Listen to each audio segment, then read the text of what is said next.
This week, we discuss Little Debbie Snap Cakes with Brad Sativa. Welcome to Snack Time with the Harrisons. All my life, I've been waiting for snack time. Snack time. Yeah, snack time with the Harrisons. Snack time. Damn, girl, you looking like a snack. Snack time. Or maybe I should say, damn, snack, you looking like a girl. Know what I'm saying? It's snack time. Oh yes, hello again. Sorry, you caught me mid-fudge round. Today we're chatting about Little Debbie's, which are a product line of cookie and cake-based dessert snacks under the McKee Food Corporation. Founded during the Great Depression, O.D. McKee started by selling cakes out of his 1928 Whippet in Chattanooga, Tennessee. Wanting to expand, O.D. bought Jack's Cookie Company a few years later. That business did well, but after a few moves and shuffling bakeries, O.D. and his wife Ruth settled back in Tennessee and bought a big old bakery. In 1960, they decided to name a product after one of their grandchildren, then 4-year-old Debbie. Talk about playing favorites. Artist Pearl Mann of Atlanta created the Little Debbie logo from a black and white photo. Popular snacks include Swiss cake rolls, Nutty Buddy bars, fudge rounds, cosmic brownies, zebra cakes, and even oatmeal pies. The company has grown a bit from its humble beginnings and even purchased Drake's Cakes from Hostess in 2013. You might know them for their popular product, Ring Dings. Until next time, Professor Malarkey, PhD Snackery, signing off. Welcome back to another episode of Snack Time with the Harrisons. We have comedian, producer, actor, merchandise mogul, Brad Sativa with us. Brad, how you doing, buddy? Man, how you doing? Good. So what's just your favorite snack? Like your favorite snack foods? Man, so I'm actually pretty across the board with that. I love Little Debbie cakes. They remind me just when I was a kid. Even though I don't eat them as much as I used to, just getting older. Right. Got to look out for that. Indulgent. But also, I like eating carrots. You know what I'm saying? Not the healthy carrots, though. It's like carrots like with like ranch or something. You know what I'm saying? But as a... Like you got to get them down somehow. I hear you, man. Well, what's one of your favorite snacks like after a show? I don't know. I really don't. Like, after shows, I'm usually like full of adrenaline. And I usually can't eat until at least a few hours later because I'm usually might have another couple drinks or something. Yeah. Hey, that's a snack too, you know. Hold it if I eat, you know what I'm saying. I always want to be social right afterwards, and so. For sure, yeah. I have trouble eating before the show. Like I can't like a nice 2-hour frame before the show. I can't do it. What's a snack food you hate? Like you wish it would just disappear? Oh man, what's the worst that I hate? I'm trying to think. Like Vienna sausages. No. Okay. Oh, yeah, that's... Yeah, she's... I got the white trash in me. I had, Vienna sausage sandwiches growing up. Oh, man. Yeah. Hey, it is what it is. Yeah.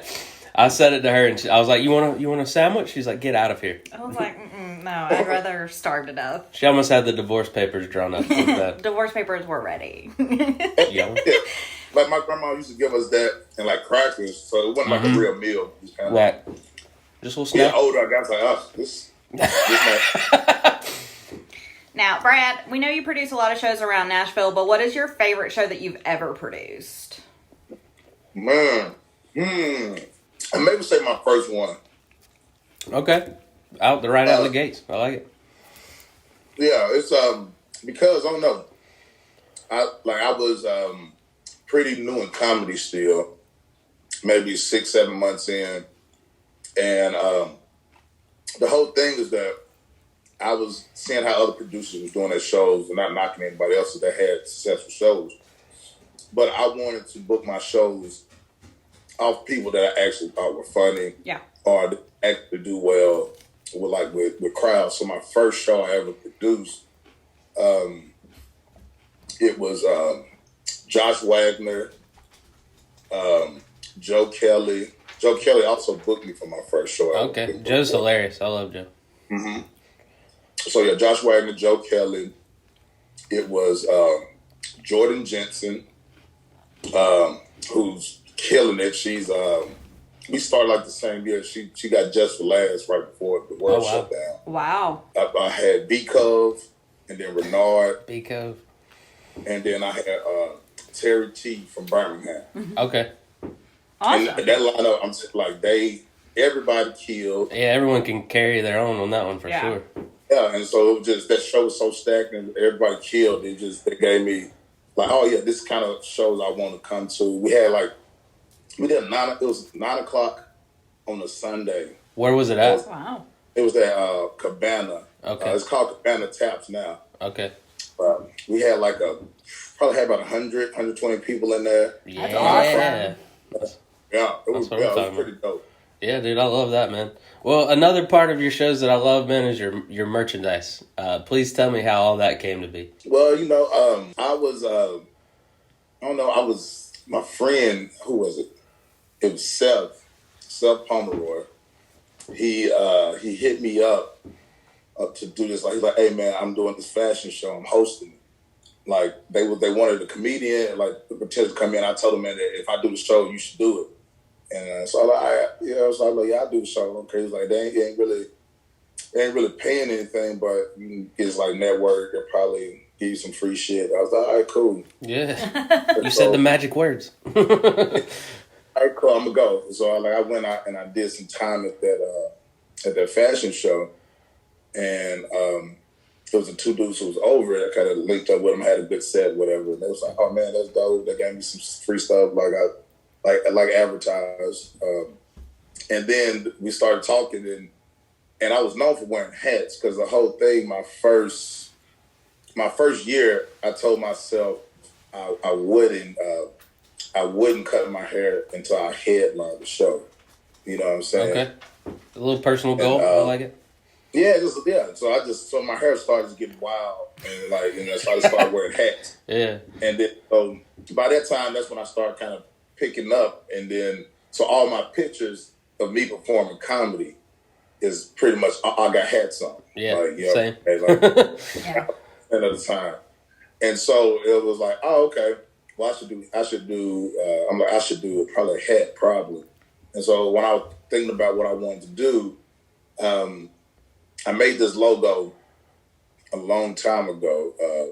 It was about my joke Snicker Liquor. And I had Snicker Liquor out, and I was like, damn, it's so long. It's so long. And then one of my friends at the time, he was like, man, I got an idea. He was like, how about you just do Sativa? And he like, you know what I'm saying, and just do it in the same frame. And then you from Tennessee, so use Tennessee. I'm like, yeah, that's a idea. Let's fuck with it. So we started fucking with it. Like, you know what I'm saying, for my birthday, they made me a hat. Like, made me the prototype. Oh, nice. Yeah. Yeah. And so they brought it to me it was at a birthday show. It was like me and Aaron Weber used to do a show called SOS. It was Comedy at SOS. It was a bar. But yeah, so we did the show, and they brought that hat up there, and I was like, I got that hat with for like a month.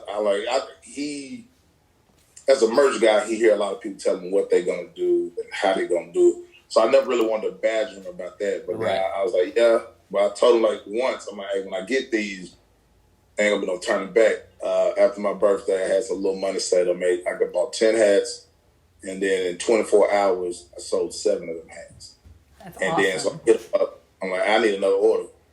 Boom. Then like 48 hours passed, I sold those hats. You know what I'm saying? And That's then awesome. Started making it. And I'm like, oh, I need 10 more. And then it got from about like my third or fourth time from that, I was just like, hey, I need 20.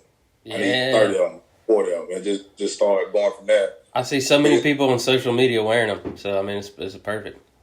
For sure. And it started with, I just only came out with 2 colors at first. It was the black snapback and then the camo snapback. And then I started expanding to different colors. Then we started tweaking the logo. Then started listening to other people. Because people, like a lot of people came up to me that was like, hey, it was like, we like the logo, we like everything about that. It was like, but we wear dad hats. And so instead of like getting mad about that, I was like, oh, okay, so let me get some dad hats. And then people were like, oh, I don't wear dad hats. I don't wear snapbacks. I wear beanies. So I started getting beanies, and then from there, it just kept on snowballing. Oh, I wear hoodies. I don't really wear hats. So I started getting hoodies. So the whole thing is that I listen to people. All right, this one's kind of a two-parter. Where is your favorite place you've ever traveled to do comedy, but also where's the farthest place you've ever traveled, just in case they aren't the same place? Okay, let me see. I have a 3-head monster when it comes to favorite places to perform.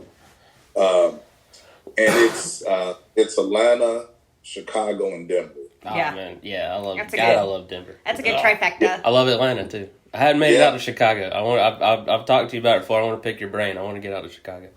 It's just because, them cities like that, they're so smart. And like saying other cities ain't, but I'm talking about, lingo. Yeah. Not necessarily like saying they're smarter people that just understand city lingo more. I like it. And then if it's super country, they're gonna understand it, but they're gonna be like, "Oh, that's a country ass shit." So that, you know what I'm saying? People hold like people. It's like on people's list on places they gotta perform. Like in Atlanta, Star Bar is one of those places with Rodney Bleak that you want to be. You want to do Star Bar, and I went from barely getting on it to now it's like me and Rodney super good friends. I stay at his house. I'm probably headlining Star Bar 4 or 5 times. That's awesome. Well, it's opening back up. We got to get down there. Oh yeah, for sure. I'm sure that's definitely going to be going down Road there. trip. And then Joe Pettis had the Sweetwater Brewery. That was a fire. You know, so just because you see the beer all the time, and then just to be at the brewery and to be a pretty popular brewery is kind of cool. Mm-hmm. And then Chicago, it's too many places now. I'm excited. Shit. Zanies, they got this one show called Chicago Comedy Underground, which is fire, camp. It's a real great show. And also with that, I like to say R.I.P. Sam Berkman. She was the first person to ever book me in Chicago. Oh, man. And she passed away last week. So, I'm so sorry. Yeah, it was a battle with cancer, and like I said, I'm glad that she's not suffering anymore, but I'm gonna miss her for forever. Yeah, and it is awesome how the comedy community always comes together when we lose one of our own. Well, we like to play a game called This or That. We're gonna give you 2 choices, and you tell us which one you like better. Okay. Am I starting? Go for it.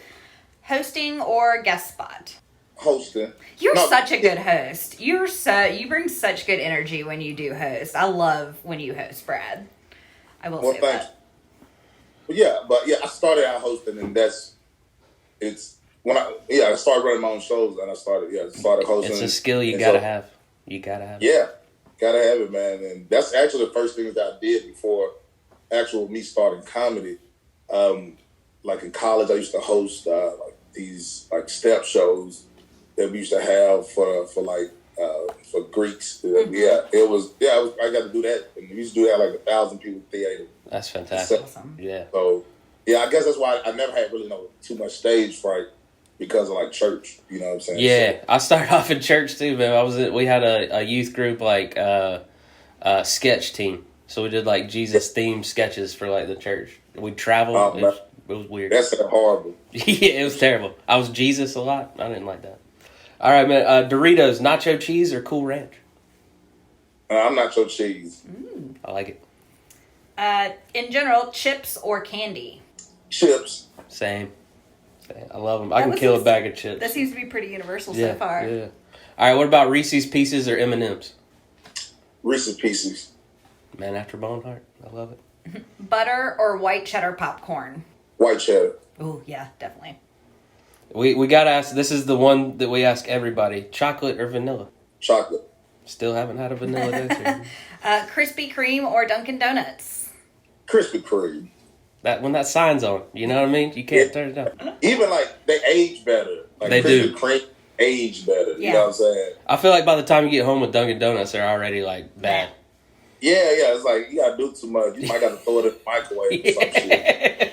I'm not trying to do all that. I don't have 8 seconds to waste. All right, weed gummies or weed chocolates? Gummies for sure.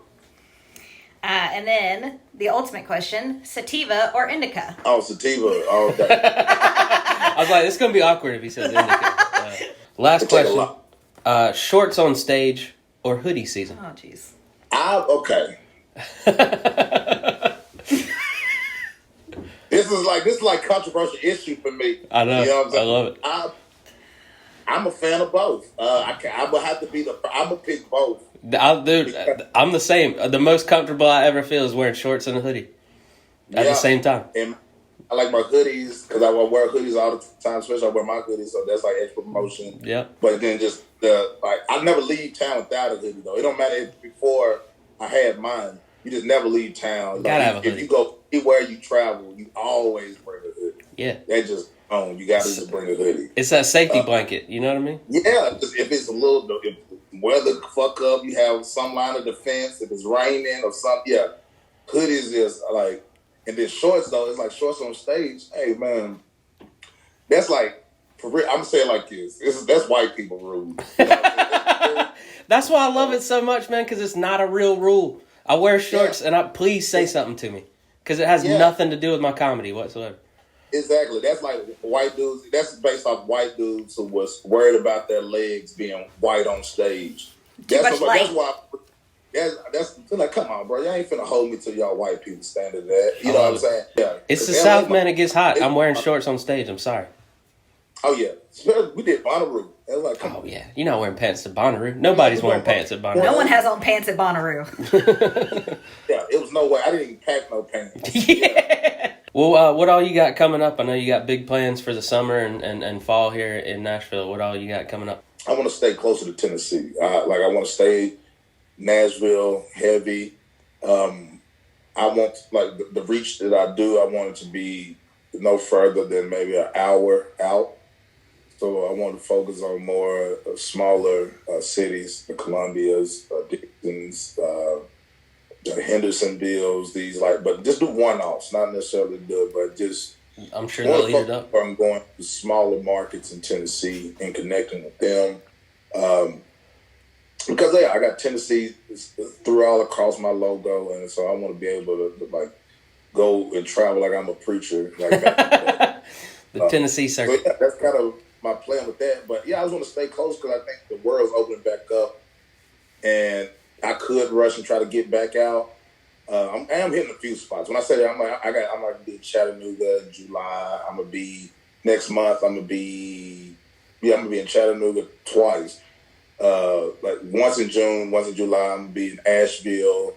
Love Asheville. And I'm gonna be in Louisville. But most of them are I consider them small trips. Yeah. Not too bad. We're doing the Bode Motel.